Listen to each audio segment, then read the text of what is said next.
Nggak masalah Kapolda turun, nggak apa-apa ke ruang tahanan itu, cek langsung, tanya-tanya langsung. Ya, ingatkan lagi SOP-nya. Itu anak orang, saudara orang, mertua orang, menantu orang, ya mereka-mereka itu memang punya salah, tapi bukan berarti harkat martabatnya kita hilangkan. Ya, mereka harus kita jaga keselamatannya. Yang kedua masalah koreksi lagi, masalah SOP, ada tahanan sakit, dia kan merasa sakit ya. Itu saya baca risalahnya itu, lapor dulu kepada yang menangani siapa ini. Ditelepon nggak ada, dicari nggak ada. Penyidiknya mana? Cari nggak ada. Bukan begitu sebenarnya SOP-nya. SOP-nya langsung ke SPKT atau Pamaptanya itu langsung cari klinik yang dirujuk, rumah sakit yang dirujuk. Bukan cari siapa penyidiknya, itu nanti. Ya, sehingga waktu itu sangat berharga bagi yang bersangkutan. Koreksi lagi nih yang mendalam kepada seluruhnya, ya, supaya tidak terulang. Dia adalah saudara kita, apapun masalahnya harus kita jaga, apalagi kita seorang polisi, pelindung, pelayan, pengayom masyarakat. Pak Daniel, saya bukan ingin menambah beban lagi ya. Tapi kalau kita baca-baca tadi, pelanggarannya itu karaoke, polis lain, fitnah, pergi tanpa izin. Ini ternyata dalam satu paket ya, dalam satu waktu yang singkat. Ya, jadi mungkin pertimbangannya untuk PTDH itu terlalu cepat mungkin kalau menurut kami. Ya, itu Pak Kapolda ya. Jadi hilangkan dulu masalah suka nggak suka. Irjen Purnawirawan Rehwanto ini memberikan sebuah paparan di Komisi 3 DPR RI ya.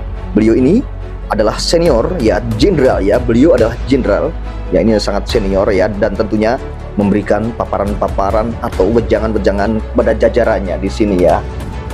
Di sini ada Kapolda NTT dan Kapolda Sulawesi Tengah ya, Sulteng ya di sini ya. Dan apa sih paparan-paparannya? Jika teman-teman penasaran, mari kita simak video selengkapnya. Pak Rehwanto, kita kasih aplaus dulu. Selamat datang Pak di Komisi 3 Pak. Beliau kita hormati waktu jadi Kapolda luar biasa. Semoga tetap luar biasa di Komisi 3. Amin, alhamdulillah. Assalamualaikum warahmatullahi wabarakatuh. Terima kasih pimpinan. Mentor saya jadi pasiennya Pak Ketua Komisi 3 ini udah beberapa kali ya. Jadi udah khatam ya. Jadi pasien katanya ya, udah khatam katanya. Pak Sinaga juga ya. Kalau saya nggak bicara tadi, saya pasti ditanya sama Pak Kapolda nih, ini abang ngapain aja di situ katanya.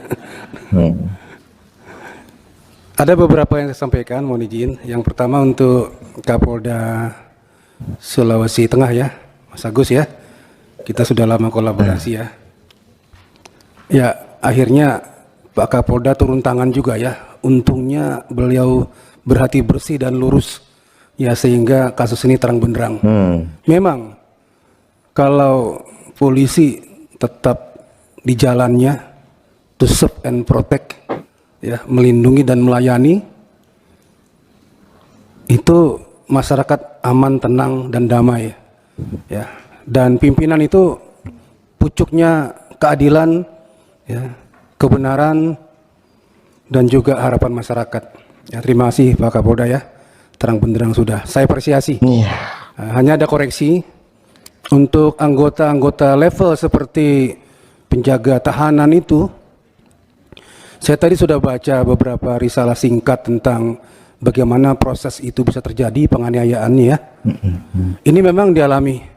Saya yakin yang ada di sini Pak Polisi ini seperti saya juga dulu pernah jadi pangkat rendah ya, sampai sekarang sudah pada bintang, mengalami hal tersebut.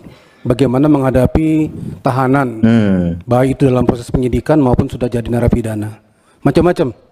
Saya dulu pernah punya tahanan kasus pembunuhan satu keluarga. Dicari lama, ketemu, ditahan 2 minggu di tahanan polsek, gila dia. Gila, kita tahu rumah sakit jiwa. Seminggu lari, cari lagi 3 bulan, ketangkep lagi. Di tahanan polisi gila lagi, ya. Taruh rumah sakit jiwa, lari lagi. Nah, terus saya pindah tugas. Saya dengar memang jadi gila beneran terakhir. Gila beneran ya. Nggak keluar lagi dari rumah sakit jiwa.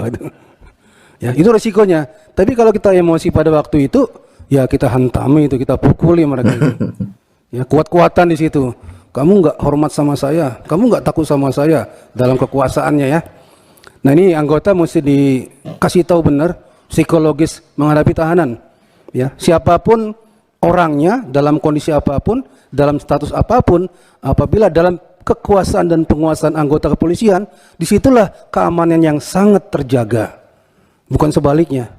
ya. Ada maling ditangkap masyarakat, datang polisi, jadi aman malingnya. Ya, siapapun dia, apalagi cuma KDRT. Ya, psikologis penjaga tahanan itu penting. Itu orang kecil di level anggota kepolisian, tapi tanggung jawabnya besar sekali. Sering-sering dikunjungi, sering-sering dikasihkan ya tausiah-tausiah bagaimana SOP menangani tahanan ya. Nggak masalah Kapolda turun nggak apa-apa ke ruang tahanan itu, cek langsung, tanya-tanya langsung. Ya, ingatkan lagi SOP-nya. Itu anak orang, saudara orang, mertua orang, menantu orang, ya mereka-mereka itu memang punya salah, tapi bukan berarti harkat martabatnya kita hilangkan. Dirampas ya, bener.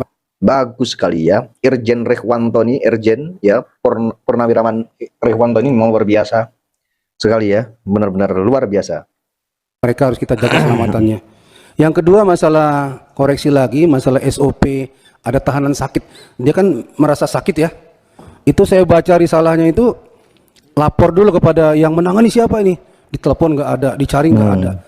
Penyidiknya mana? Cari nggak ada. Bukan begitu sebenarnya SOP-nya. SOP-nya langsung ke SPKT atau Pamaptanya itu langsung cari klinik yang dirujuk, rumah sakit yang dirujuk, bukan cari siapa penyidik ya, itu nanti. Ya, sehingga waktu itu sangat berharga bagi yang bersangkutan. Ya, banyak sekali kasus karena terlambat membawa tahanan yang sakit itu meninggal dunia baik di tahanan maupun di perjalanan. Ya, saya pernah menerima penyerahan pencuri ditaruh di polsek, sudah babak belur oleh masyarakat. Anggota lalai, sakit perut. Ternyata dalamnya sudah hancur. Ya, untungnya cepat dibawa ke klinik sekat, meninggalnya di sana. Nah, itu risiko ya. Tapi itulah SOP yang harus dipahami oleh anggota di jajaran bawah. Koreksi lagi nih yang mendalam kepada seluruhnya, ya, supaya tidak terulang. Dia adalah saudara kita, apapun masalahnya harus kita jaga. Apalagi kita seorang polisi, pelindung, pelayan, pengayom masyarakat. Keamanannya kita jamin. Itu Pak Kapolda, bagus ya. Terima kasih, apresiasi saya. Yang kedua NTT, ya. Pak Daniel, saya bukan ingin menambah beban lagi ya. Tadi sudah banyak beban ini dari teman-teman semuanya. Ya, ini kayaknya saya tertekan sekali di sini ya. Ya. Tapi kalau kita baca-baca tadi, pelanggarannya itu karaoke, polis lain, fitnah, pergi tanpa izin. Ini ternyata dalam satu paket ya, dalam satu waktu yang singkat. Kalau istilahnya alat bukti itu saksi ya, saksinya 20 ya, satu saksi dianggap ya, satu alat bukti ya. Ya, jadi bukan kalau diakumulasi sudah 3 atau lebih pelanggaran bisa di PDDH, itu kuantitasnya begitu. Tapi ini satu kasus yang berkaitan dan dekat waktunya. Ya, jadi mungkin pertimbangannya untuk PTDH itu terlalu cepat mungkin kalau menurut kami. Terlalu cepat ya, menurut Irjen Rehwanto ya, itu terlalu cepat katanya. Ya, itu Pak Kapolda ya. Jadi mengacu kepada aspirasi banyak pihak, melihat kasusnya, kemudian hal-hal teknis yang berkaitan dengan pemeriksaan, mungkin bisa dipertimbangkan kembali ya tentang status Pak Ibda Rudi Soik ini ya. Dengan cara-cara hukum tentunya, karena yang bersangkutan sudah di PTDH, kalau memang mau dimurnikan kembali, ya direhabilitasi kembali, ada aturan mainnya. Ya, ini kami serahkan kepada ketentuan yang berlaku di kepolisian dan Pak Kapolda sendiri. Ya, jadi hilangkan dulu masalah suka nggak suka. Saya lahir di Medan, Bapak Ibu sekalian. Kadangkala ada cerita-cerita di polisi di Medan itu, padahal orang Medan juga nih. Kita kejar-kejar motor yang ngebut-ngebutan.